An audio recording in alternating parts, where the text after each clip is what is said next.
Sejarah terbentuknya Kota Kendari, ibu kota Provinsi Sulawesi Tenggara, diawali dengan terbentuknya Teluk Kendari menjadi pelabuhan bagi para pedagang, khususnya pedagang Bajo dan Bugis, untuk berdagang sekaligus bermukim di sekitar Teluk Kendari. Fenomena ini juga didukung oleh kondisi sosial, politik, dan keamanan di daerah asal kedua suku bangsa tersebut, yakni di Kerajaan Luwu dan Kerajaan Bone. Sejak awal berdirinya, Teluk Kendari telah dijadikan pintu gerbang ekonomi bagi warga yang tinggal di sekitar pantai saat itu.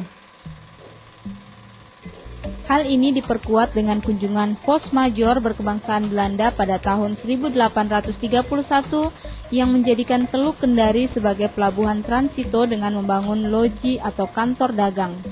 Kegiatan perdagangan di tempat ini sebagian besar dilakukan oleh suku Bajo dan Bugis untuk menampung hasil bumi bawaan mereka untuk dipasarkan ke Makassar dan kawasan barat Nusantara, bahkan hingga ke Singapura.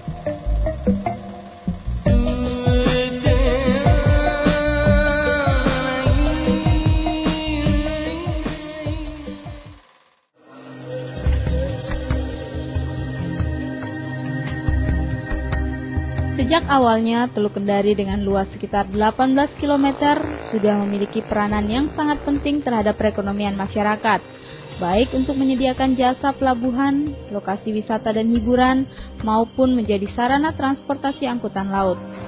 Bagian operasional kantor Pelindo Kendari, Rusdin, mengungkapkan, selama ini keberadaan Teluk Kendari memegang peran penting terhadap aktivitas ekonomi masyarakat.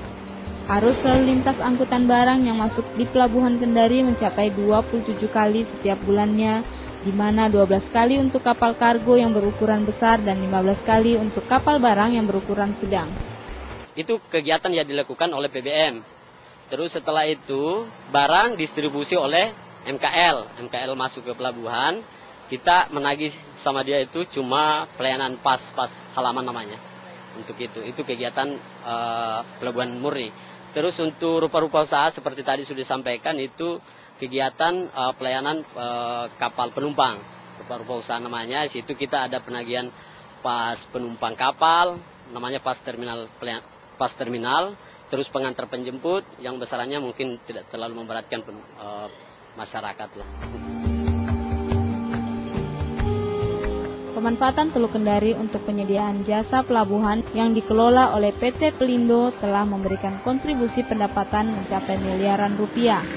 Khusus untuk retribusi masuk pelabuhan, tambatan kapal dan bongkar muat barang, jumlah pendapatan yang diterima Pelindo ada sekitar 2,16 miliar rupiah per tahun. Belum lagi jasa penyediaan lain yang jumlahnya juga mencapai ratusan juta rupiah. Sedangkan untuk pungutan retribusi parkir kendaraan di sekitar pelabuhan ditangani langsung oleh pemerintah Kota Kendari dengan jumlah per tahun juga mencapai ratusan juta rupiah. Manajer Umum PT Pelindo Kendari Syarifuddin mengungkapkan, pendapatan rata-rata per bulan yang paling besar diterima Pelindo adalah pungutan retribusi masuk pelabuhan untuk penumpang dan pengunjung yang jumlahnya mencapai 80 juta rupiah per bulan atau sekitar 960 juta rupiah per tahun.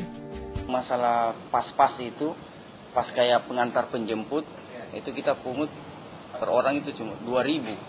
Iya, 2.000. Rata-rata per tahunnya atau per bulannya?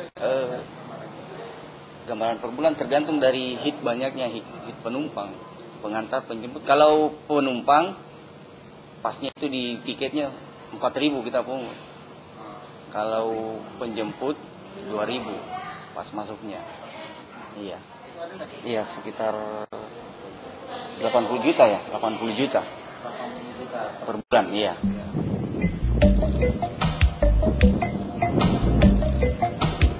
Tak hanya Pelindo dan pemerintah kota yang mendapatkan keuntungan atas pemanfaatan Teluk Kendari sebagai sarana pelabuhan, tetapi ada sekitar ribuan warga yang sangat menggantungkan hidupnya dari keberadaan pelabuhan di Teluk Kendari. Mulai dari buruh pelabuhan yang jumlahnya sekitar 300-an lebih, sampai pada pedagang kaki lima yang berjualan di sekitar pelabuhan. Salah satunya Isna yang sudah 4 tahun berjualan di Pelabuhan Teluk Kendari.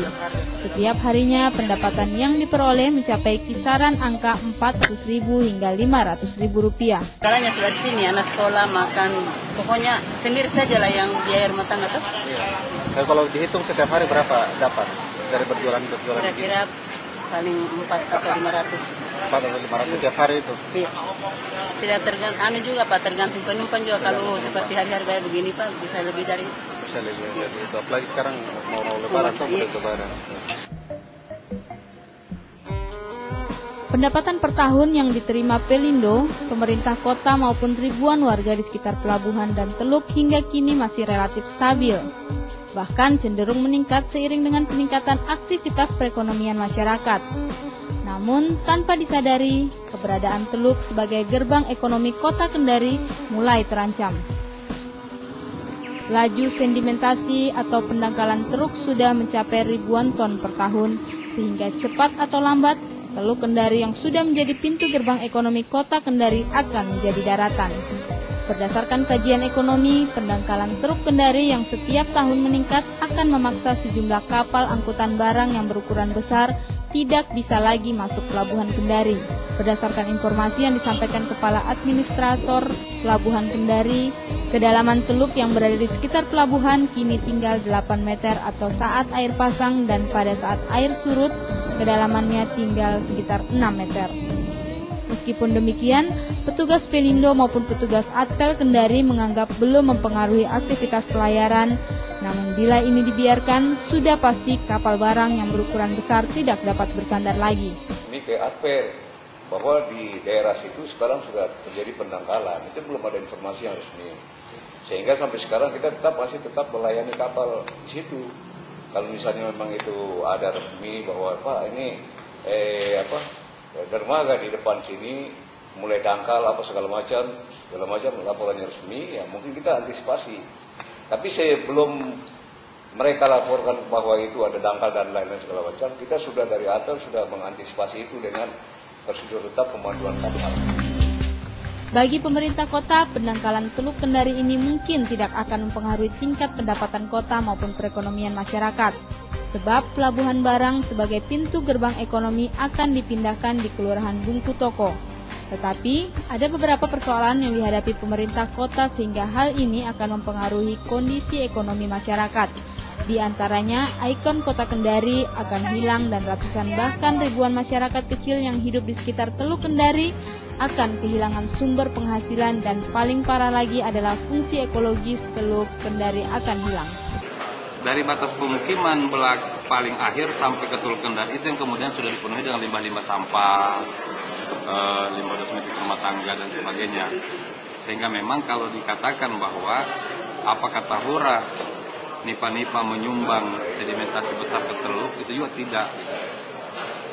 Karena dia hanya musiman, hanya tiap tahun ketika hujan. Itu juga dampak dari apa yang dilakukan oleh masyarakat sekitar 5-6 tahun yang lalu.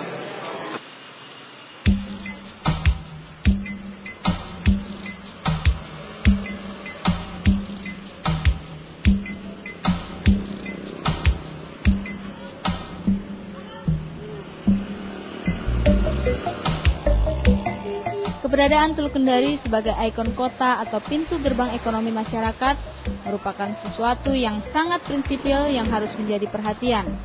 Untuk itu, ada beberapa pendekatan dan upaya yang bisa dilakukan pemerintah kota agar keberadaan Teluk dapat terselamatkan, yakni dengan membangun komunikasi bersama pemerintah provinsi dan pemerintah Kabupaten Konawe dan Konawe Selatan untuk membuat satu pengelolaan kolaboratif.